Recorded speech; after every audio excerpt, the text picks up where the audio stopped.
Nais po ba ninyong kukumusta sa inyo, sa inyong kalagayan, sa pagkakasadlak ninyo sa kalagayan na yan? Ay yung taong mismong gumawa nito sa inyong buhay. Tama rin po ba na pagsuspetsahan ng representasyong ito na hindi naman talaga yung welfare ng dating Pangulo ang kanilang chinecheck?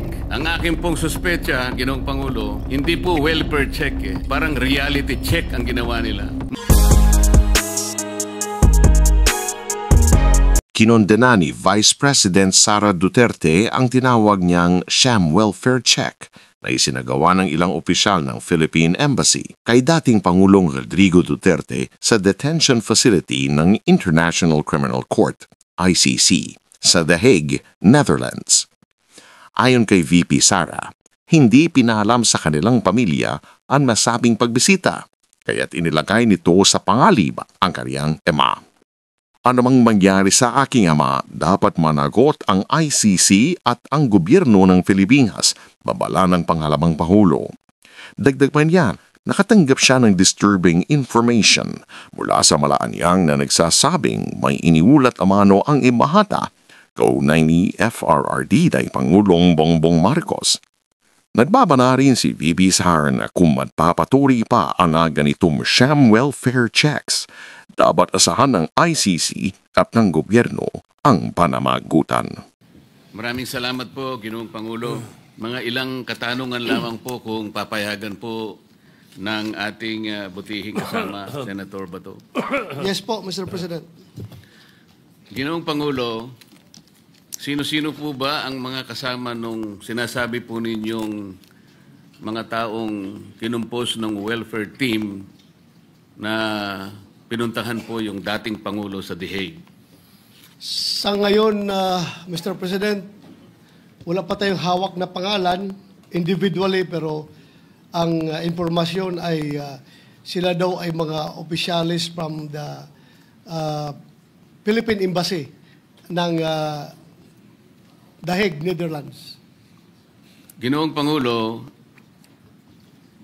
Your Honor, kung ang puso po ninyo ay sinugatan ng isang tao o kaya ay nakagawa po sa inyo ng isang bagay na masasabi nating nagbigay sa inyo ng matinding kadalamhatian o kapaitan sa buhay, ang nais po ba ninyong kukumusta sa inyo, sa inyong kalagayan, sa pagkakasadlak ninyo sa kalagayan na yan, ay yung taong mismong gumawa nito sa inyong buhay? Hindi po, Ginoong Pangulo, dahil alam natin na sila ang source ng iyong kahirapan. They are the reasons why you are there in The Hague. And mukhang hindi ko matanggap na ako ay bibisitahin ng mga tao na yon na sila ang naglagay sa akin sa ganitong sitwasyon. Ikakasusuklam ko po. Ibig sabihin po, Ginoong Pangulo, pangkaraniwan na lang na kapag ko ay napunta sa ganong kalagayan, ang inaasahan mong bibisita sa iyo ay siguro ay yung mga kaibigan mo o kapalagayan mo ng loob. Tama po ba? Tama po, Ginoong Pangulo. So maaaring kapag pinuntahan ka ng taong alam mong siyang gumawa sa kinasadlakan mo sa buhay at siya pa ang bibisita sa iyo, hindi ka ba magsususpetsa sa pakay niya sa pagpunta sa iyo? Magsususpetsa talaga ako, Ginoong Pangulo, kung ano ba talaga ang motibo at ano ang pakay ng mga tao na ito, bakit ako binibisita. Sapagkat hindi nga pangkaraniwan na sila ang bibisita sa iyo. Tama po? Tama po, Ginoong Pangulo. Alam po ninyo, Ginoong Pangulo, ang representasyong ito ay nagpunta rin sa The Hague noong Mayo 31 hanggang Hunyo 1. Ang layunin ko po ay dalawang bagay lang. Una po, para magpasalamat sa kanya sapagkat isang bukas na aklat naman na talagang inendorso po niya ang aking kandidatura kung bakit ako po ay kasama ninyo ngayon sa kapulungan ito. Pangalawa po ay upang malaman ko na rin kung ano ang kanyang kalagayan sapagkat Sa huling pagkikita po namin sa Hong Kong ay Marso 9 pa po yun. At tama po yung sinasabi ni kasamang Senador Robin o ay kasamang Senator Bong. Nakita ko po doon habang kami po ay kumakain, sari-saring kulay po ng gamot ang ibinibigay po ng nurse. Napakarami po, hindi ko po kayang bilangin. Kaya ang una ko pong sigurong malaman kung ano na po yung kalagayan ng kanyang kalusugan, yung po kayang dami ng gamot na nakita ko na iba-ibang kulay, ay doon pa rin kaya at naiinom pa kaya. So Ako po ay nagpatulong talaga sa ating embahada sa Netherlands. Kasi madalian po yung aking pagpunta ron, Ginoong Pangulo. 2 araw lamang po yun. Mahaba po ang lakbayin, ngunit yun po lamang ang 2 araw na kailangan ko pong makarating. Kaya siniguro ko po sana na sa kadahilanang yon ay makita ko lang kahit ilang oras lang. Sa kasamang palad, Ginoong Pangulo, ay hindi man lamang po ako tinawagan ng embahada. Nagpatulong po ako sa ating embahada. Kaibigan ko po yung ambassador natin sa Korea, South Korea. Ang sabi ko po, Ginoong Pangulo, pwede bang tulungan mo ako na kahit ilang minuto lang, makausap ko lang, maligaya na ako ron. Maipaabot ko lang ang aking pagpapasalamat. Alam po ba ninyo, Ginoong Pangulo, na ako po ay hindi nagkapalad? Hindi po ba kayo magtataka ngayon, Ginoong Pangulo, Senator Bato, kung bakit yung ICC pinayagan na makarating o mabisita ang ating Pangulo sa hindi maipaliwanag na layunin na merong welfare check? Kasi po nung ako, Ginoong Pangulo, masasabi ko na rin na mahigpit daw po. Yun ang tanging ibinilin lang sa akin ng embahada, bagamat hindi ko po nakausap ng personal. Ang tinatanggap lamang daw po ay miyembro ng pamilya at miyembro ng legal team. Pero nagbakasakali rin po ako, Ginoong Pangulo, sapagkat nasa lugar naman po siguro ang pakiusap ko at bilang paggalang na lang sana nila, hindi na po sa akin siguro bilang ako, kung hindi yung institusyon na aking kinakatawan, sapagkat ako po ay nanalo na nga pong senador nung panahon na yon. Yun po ay hindi man lang nila isinaalang-alang. Sa palagay po ba ninyo, Ginoong Pangulo, ay dapat po bang biguin ako ng embahada samantalang ganun din naman ang pakay ko? Gusto ko ring makita rin ang kalagayan ng ating Pangulo, dating Pangulo. Sa kasalukuyan mong status, Ginoong Pangulo, bilang isang senador ng Republika ng Pilipinas, kung ako ang isa sa mga opisyalis doon sa embahada ng Pilipinas sa Dahig, ay gagawa ako ng lahat ng paraan para ikaw ay mabigyan ng pagkakataon na makabisita sa ating mahal na dating Pangulong Duterte.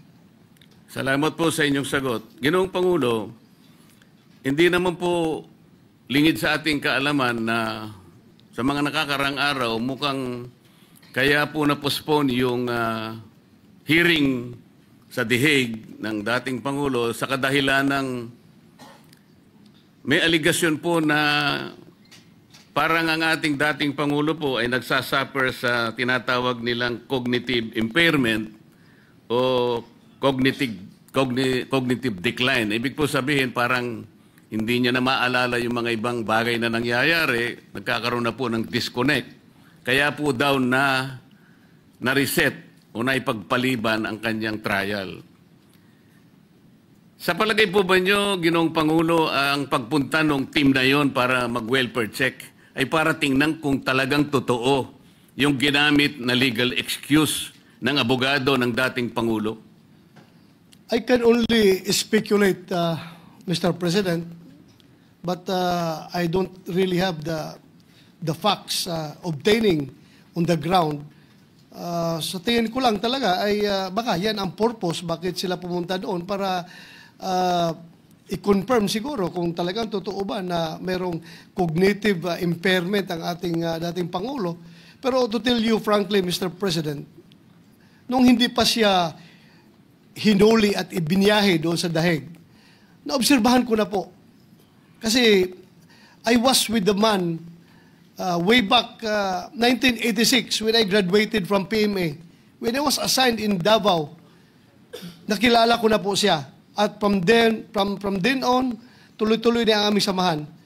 Nakita ko po itong the later part, ng mga araw o mga buwan bago siya ibinyahe sa Daheg, na meron na nga siyang problema sa nadulot sa kanyang edad, sa kanyang katandaan. Napapansin ko, if you can remember, nung siya ay ating nagiging resource person dito sa ating hearing, ang kanyang mga sagot minsan ay paulit-ulit na, pabalik-balik, at minsan yung mga lugar, mga dates, at mga insidente na nangyayari ay tila nakikalimutan na niya at mali-mali na yung binibigay niya ng mga sagot. Kaya nagdududa ako, nagsimula na noon pa yung kanyang kondisyon na ganon, cognitive impairment, Ginoong Pangulo. Salamat po sa inyong tanong. Ginoong Pangulo,